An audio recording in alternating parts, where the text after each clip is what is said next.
जय हिंद मित्रांनो, घरगुती वापरासाठीची जी आपली वीज आहे किंवा व्यावसायिक वापरासाठीची ती आपल्याला प्रति युनिट 1.5 ते 2 रुपये प्रमाणे मिळायला हवी आणि ती सुद्धा 250 युनिट 300 युनिटपर्यंत.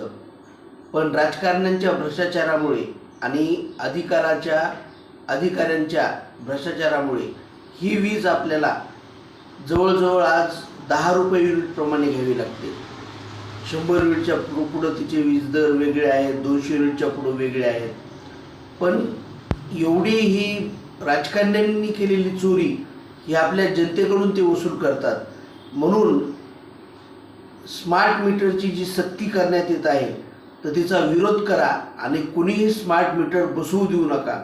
कारण चोऱ्या करणं अगोदर तुम्ही थांबवा आणि त्यानंतर मग प्रामाणिकपणे तुम्ही स्मार्ट मीटर नाही, वीज दर कमी केल्याच्या नंतर जनतेलाही कुठेही कसल्याही प्रकारची चोरी करण्याची गरज नाही. जय हिंद, जय भारत.